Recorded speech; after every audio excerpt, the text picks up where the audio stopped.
بسم اللہ الرحمن الرحیم۔ السلام علیکم ورحمۃ اللہ وبرکاتہ۔ سارا دن چھلیاں بیچ کر کتنا کما لیتے ہو؟ ایک بڑی گاڑی والی بیگم صاحبہ نے مجھ سے سوال کیا۔ میں نے نظر جھکا کر کہا 600-700 بن جاتے ہیں۔ تو اس نے اپنے پرس سے نوٹوں کی گڈی نکال کر میرے اوپر پھینکتے ہوئے کہا، دن رات نوٹوں میں کھیلو گے، لیکن بس میرا ایک کام کرنا ہوگا۔ بولو سودا منظور ہے؟ میں حیران و پریشان ہوں۔ اس کی طرف دیکھ رہا تھا۔ اس وقت گاڑی سے 5 سال کی بچی نکلی اور پاپا کہہ کر مجھ سے چمٹ گئی۔ میرا نام ظفر ہے اور میں ان پہاڑوں سے تعلق رکھتا ہوں جہاں نہ سڑکیں ہوتی ہیں نہ روشنی ہوتی ہے، جہاں رات کا اندھیرا انسان کے اندر تک اتر جاتا ہے، جہاں غربت اتنی گہری کہ بچے بچپن میں ہی بوڑھے ہو جاتے ہیں، جہاں مائیں بچوں کے لیے دعا کے سوا کچھ نہیں رکھتی، باپ محنت کے باوجود خالی ہاتھ گھر لوٹتے ہیں۔ میری زندگی بھی انہی اندھیروں میں پل کر جوان ہوئی تھی۔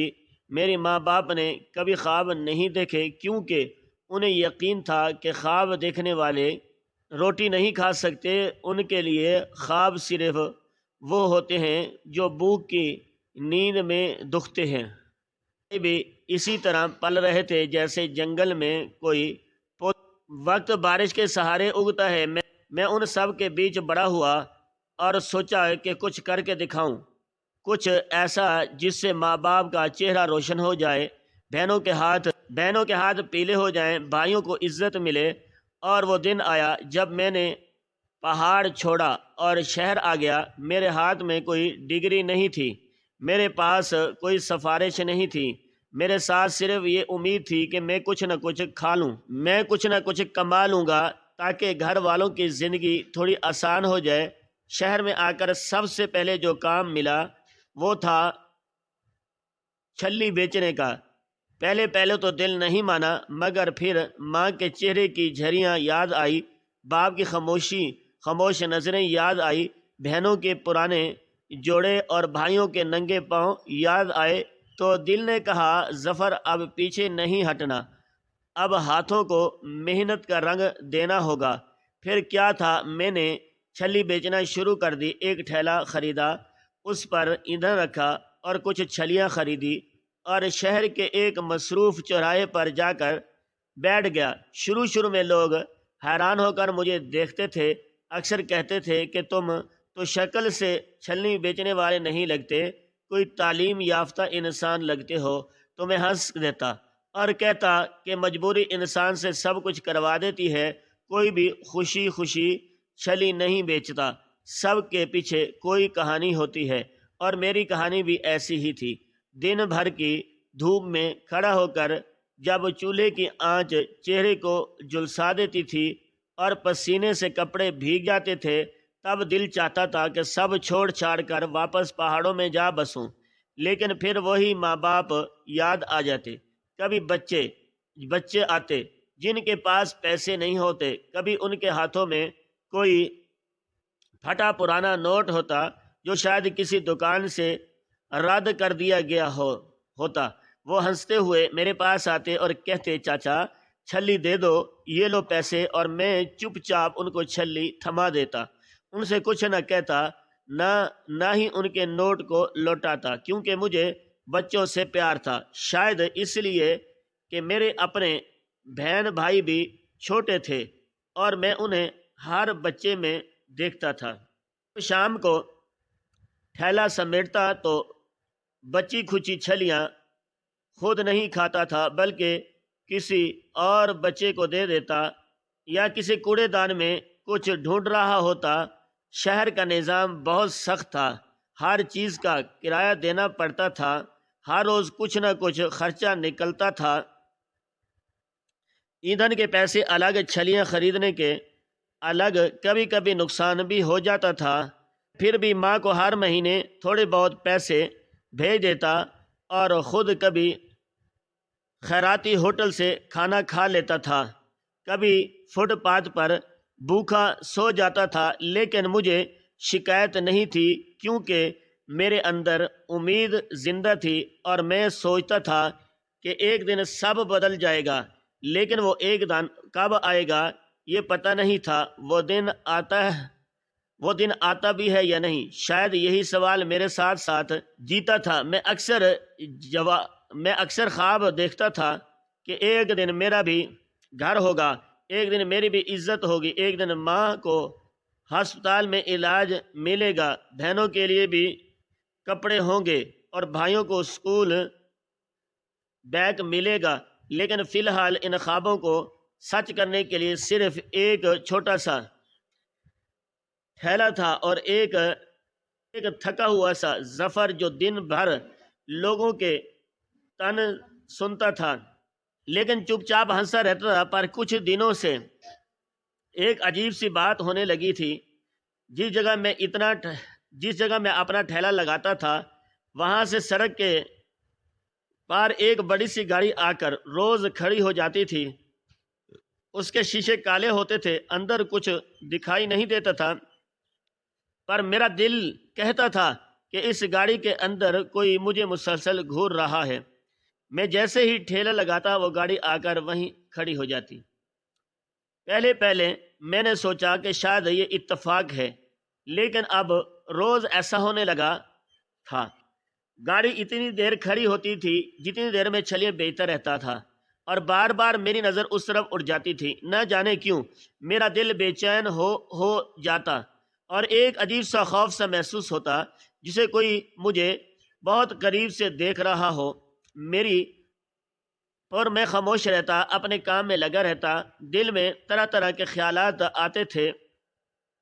کہیں کوئی دشمن تو نہیں ہے، کوئی پولیس والا تو نہیں ہے، کہیں کوئی پہچاننے والا تو نہیں ہے، پر میرے تو شہر میں کوئی رشتہ دار بھی نہیں تھا جس نے مجھے پہچاننا ہو۔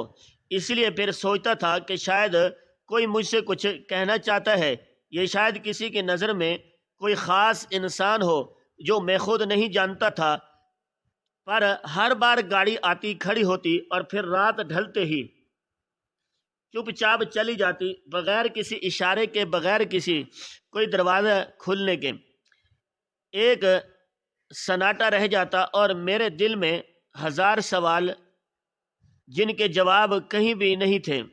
ایک دن کی بات ہے جب سورج نے ابھی اپنی روشنی پوری طرح نہیں پھیلائی تھی اور پارک کے باہر میری ریڑھی کے قریب بچوں کی ہنسنے کی آواز سنائی دے رہی تھی، تبھی میری نظر ایک چھوٹی سی لڑکی پر پڑی جس کی عمر 5 یا 6 سال سے زیادہ نہ ہو۔ گلابی رنگ کا فراق پہنے ہوئے تھی اور اس کے بالوں میں نیلے رنگ کی رین بندھی ہوئی تھی جو ہوا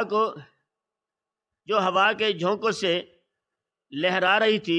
میں نے سوچا کہ شاید وہ کسی کے ساتھ پارک میں کھیلنے کے لیے آئی ہے، کیونکہ اکثر شام کے وقت مائیں اپنی اولاد کو لے کر آتی تھی اور بچے پارک میں جھولوں کے ساتھ کھیلتے تھے، لیکن وہ لڑکی پارک کے اندر جانے کے بجائے بار بار سڑک کے کنارے آ کر پتھروں سے کھیل رہی تھی، جیسے ہی اسے اندازہ ہی نہیں تھا کہ خطرہ کیا ہوتا ہے۔ میں اپنی چھلیاں بھوننے میں مصروف رہتا، لیکن پھر بھی میری نظر بار بار اس کی طرف جا رہی تھی۔ ایک لمحے کے لیے میں نے اپنی نظریں ہٹائی اور جیسے ہی میں نے سر اٹھایا تو دیکھا کہ دور سے ایک گاڑی بہت تیز رفتاری سے اسی طرف آ رہی ہے اور وہ بچی سڑک پر جھکی ہوئی تھی، شاید اسے کچھ اٹھانا تھا۔ میرا دل جیسے سینے سے نکل آیا۔ میں سب کچھ چھوڑ کر ہوا کی طرح دوڑا اور اس لڑکی کو اپنے باہوں میں بھر کر سڑک سے دور ہٹا دیا۔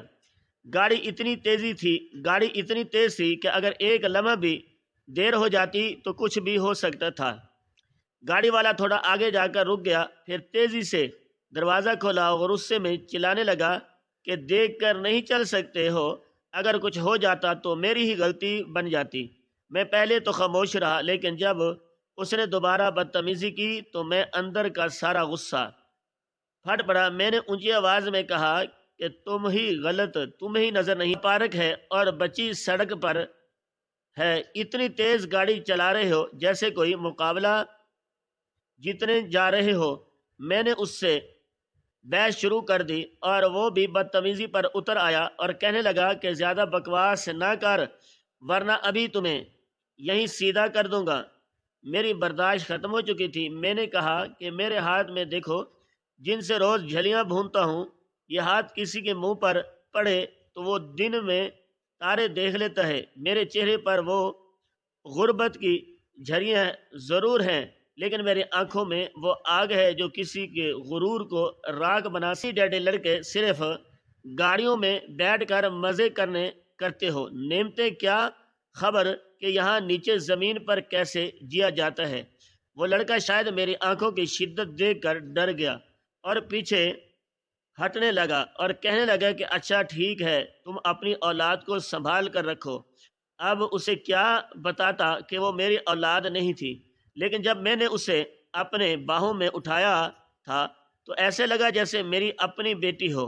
ہمارے علاقے میں شادیاں جلدی ہو جاتی ہیں، اگر میری شادی ہو گئی ہوئی تو شاید میری بیٹی بھی اتنی ہی بڑی ہوتی۔ اس خیال نے میرے دل میں ایک عجیب سی کسک پیدا کر دی، جسے دل کی کسی بند گلی میں یادوں کا ہجوم نکل آیا ہو۔ میں نے اس بچی کو نرمی سے سمجھایا۔ میں نے کہا بیٹا، سڑک پر کھیلنا ٹھیک نہیں ہے، آپ پارک کے اندر جائیں، جھولوں پر کھیلیں، وہاں محفوظ جگہ ہے۔ آپ کے ساتھ کون آیا ہے، کس کے ساتھ آئی ہو؟ لیکن وہ کچھ نہ بولی، بس میری طرف دیکھتی رہی، پھر اچانک مڑی اور پارک کی طرف بھاگ گئی۔ میں نے اسے جاتے ہوئے دیکھا، اس کے چھوٹے چھوٹے قدم پارک کی بڑی گھاس پر پڑتے تھے، جیسے کوئی تتلی پھولوں کے بیچ جا رہی ہو۔ میرا دل تھوڑا ہلکا ہوا، لیکن اس واقعہ نے میرے اندر ایک عجیب سی اداسی بھر دی۔ میں نے سوچا کہ یہ شہر بھی کتنا عجیب ہے، جہاں بچے سڑکوں پر کھیلتے ہیں اور گاڑیاں انسانوں کو روندنے کے لیے تیار رہتی ہیں۔ خیر، میں نے اپنے دل کو سنبھالا اور دوبارہ اپنے کام میں مصروف ہو گیا۔ میں نے چھلیاں پلٹنا شروع کی اور اپنی سوچوں کو روٹی کمانے کی مشقت میں چھپا لیا، کیونکہ میں جانتا تھا کہ میری زندگی میں رکنے کا مطلب ہے ہار جانا، اور میں اب ہارنے کے لیے نہیں بلکہ جیتنے کے لیے۔ ایک دن تو جیسے میری زندگی نے خود میرے سامنے ایک نیا دور کھول دیا۔ وہ کالی بڑی سی گاڑی جو روز میرے ریڑھی کے سامنے آ کر کھڑی ہو جاتی تھی اور اس کے اندر جھانکنے کی کبھی ہمت نہ ہوئی تھی، اس دن اچانک بالکل میرے ریڑھی کے پاس آ کر رکی، اور اس بار اس کے اندر سے شیشہ نیچے ہوا تو میں نے دیکھا کہ ایک عورت بیٹھی ہوئی تھی جو دیکھنے میں کسی بڑے افسر کی بیوی یا کسی مشہور شخصیت جیسی لگتی تھی۔ اس کی عمر کوئی 40 سال یا اس سے کچھ زیادہ ہوگی۔ چہرے پر گہرا میک اپ تھا، ماتھے پر ہلکی سی جھریوں کے باوجود اس کی شخصیت میں ایک خاص جاذبیت تھی۔ اس نے بڑی نفاست سے کالے چشمے کو اوٹ سے مجھے دیکھا اور کہا کہ 10 چھلیاں پیک کر دو اور یہ گرم گرم ہونی چاہیے۔ میں نے اس بات میں سر ہلایا اور اپنے کام میں لگ گیا۔ میں نے ظاہر نہیں ہونے دیا کہ میں جانتا ہوں کہ یہ وہی گاڑی ہے جو روز مجھے دیکھنے کے لیے آتی ہے، اور یہ بھی نہیں دکھایا کہ میں پریشان ہوں۔ میں دل میں الجھا ہوا تھا کہ یہ عورت یہاں آتی کیوں ہے۔ خیر، میں نے چھلیاں تیار کی اور ادھر ادھر کی باتوں میں مصروف رہا، مگر اس نے اچانک مجھے مخاطب کرتے ہوئے پوچھا کہ پورے دن میں کتنے کما لیتے ہو چھلیاں بیچ کر؟ میں نے کہا کہ کبھی 600 کبھی 700 روپے بن جاتے ہیں، مہینے کے 20 سے 22 ہزار ہو جاتے ہیں۔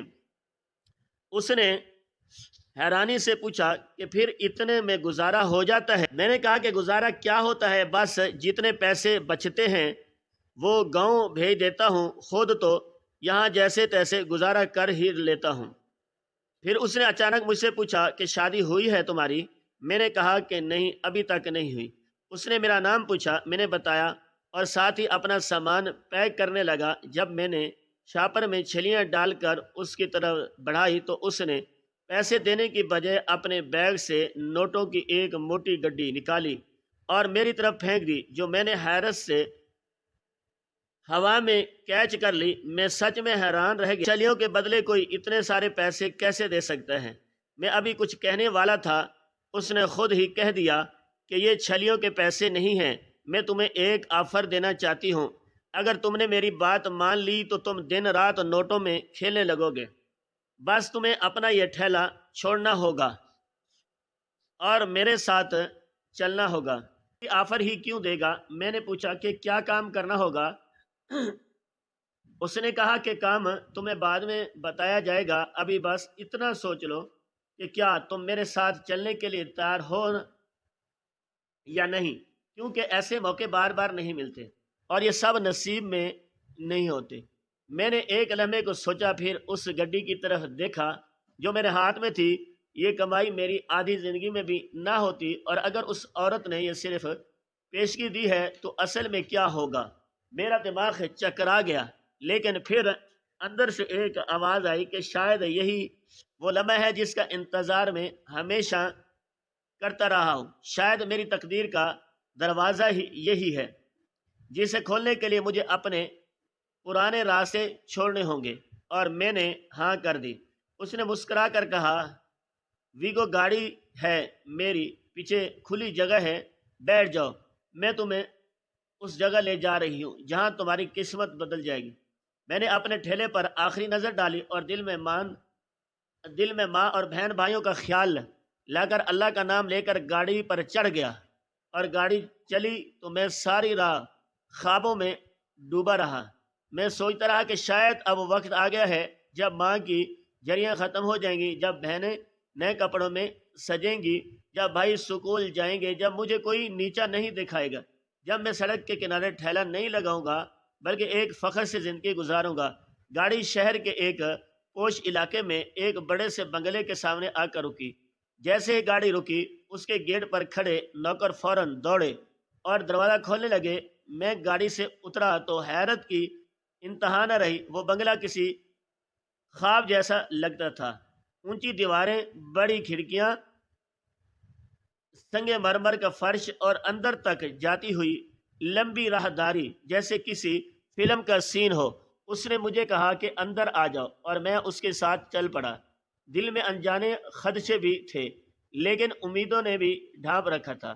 میں سوچتا رہا کہ اب جو بھی ہوگا وہ پہلے جیسا نہیں ہوگا، وہ شاید میری نئی زندگی کا آغاز ہے، یہیں سے ہونے والا ہے۔ ابھی ہم لوگ اس بڑے شاندار بنگلے کے لان میں ہی کھڑے تھے کہ اچانک ایک بچی اندر سے بھاگی ہوئی آئی، اور میں نے یہی سوچا کہ وہ اپنی ماں کے گلے لگے گی، کیونکہ مجھے لگا کہ وہ عورت ہی اس بچی کی ماں ہے۔ لیکن بچی بھاگتے بھاگتے میرے قدموں میں آ کر رکی اور ایک دم سے میرے گلے لگ گئی، جیسے کسی کو برسوں بعد ملا ہوں۔ اور جب میں نے اس کے چہرے کی طرف دیکھا تو مجھے اپنے حواسوں پر یقین آیا، کیونکہ وہ وہی چھوٹی سی بچی تھی جسے میں نے کچھ دن پہلے سڑک پر ایک تیز رفتار گاڑی کے نیچے سے آنے سے بچایا تھا۔ میرے ذہن میں اس دن کی ساری تصویر ایک دم سے تیز رفتار فلم کی طرح چلنے لگی، اور مجھے کچھ سمجھ نہیں آ رہا۔ میرے ہیرو پاپا آ گئے، میرے ہیرو پاپا واپس آ گئے۔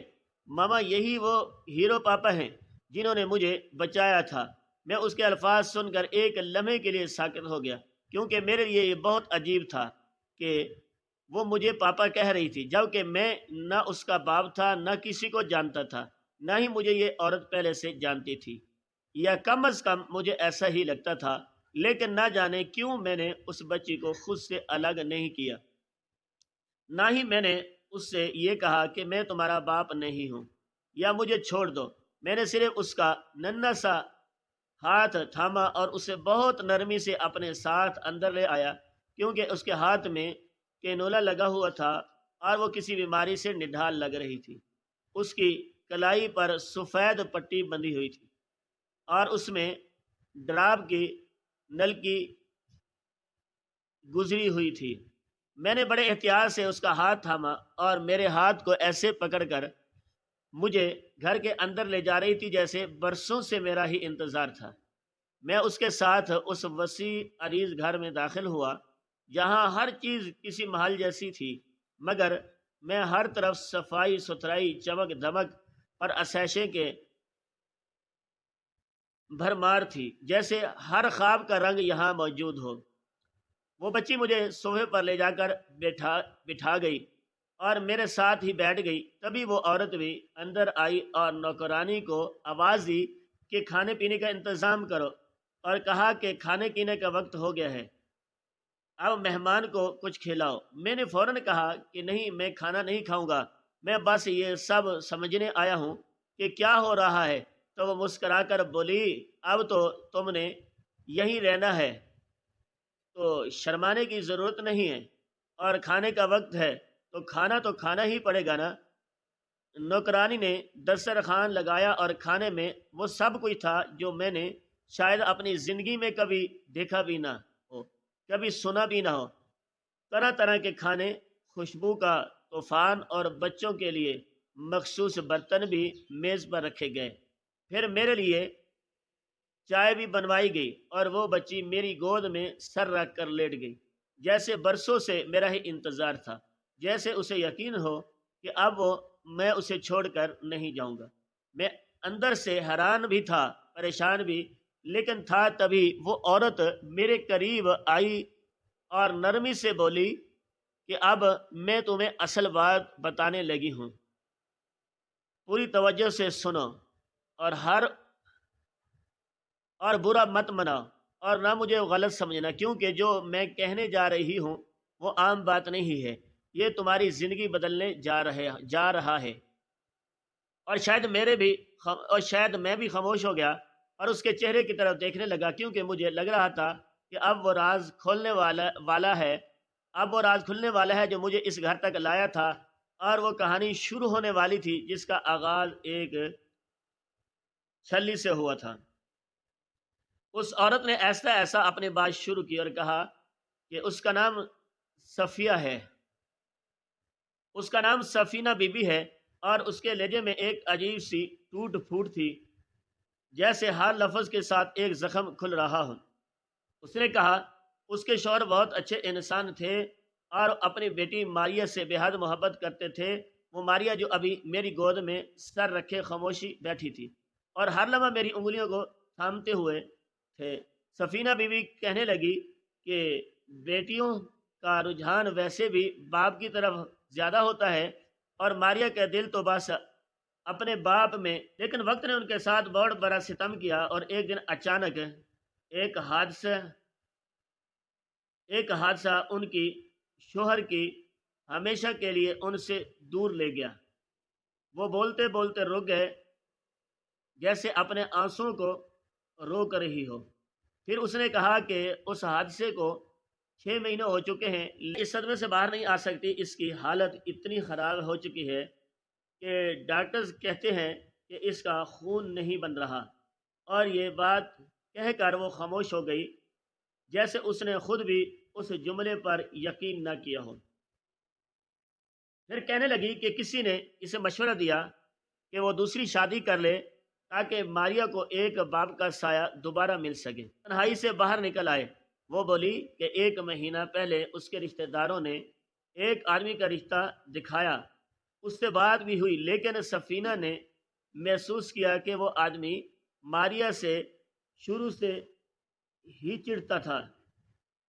اس کا سارا دھیان صرف اس بات پر تھا اس گھر میں اب دولت کی کوئی کمی نہیں رہی، اور وہ ہنی مون یہ کہاں کہاں جائے گا اور دنیا کی سیر کیسے کرے گا۔ لیکن جس مقصد کے لیے سفینہ شادی کرنا چاہتی تھی کہ ماریا کو باپ کا سہارا ملے، وہ مقصد اس کے لیے بالکل غیر اہم تھا، بلکہ وہ تو یہاں تک کہتا تھا کہ بچی کو کہیں اور رکھنا پڑے گا، کیونکہ وہ تو اس کے منصوبوں میں رکاوٹ بن جائے گی۔ سفینہ کہنے لگی، میں اپنی بیٹی کو کبھی کسی قیمت پر نہیں چھوڑ سکتی، اس لیے میں نے وہ رشتہ ٹھکرا دیا۔ اور پھر ہر شام جب ماریا پارک میں اپنی نوکرانی کے ساتھ کھیلتی تھی تو میں گاڑی میں بیٹھ کر اسے دیکھتی رہتی تھی، اور انہی دنوں میں نے تمہیں دیکھا کہ تم بچوں سے کتنا پیار کرتے ہو، تمہیں اس بات کی پرواہ نہیں ہوتی کہ ان کے پاس پیسے ہیں یا نہیں، تم انہیں چھلیاں دے دیتے ہو۔ اور جس دن تم نے ماریا کو بچایا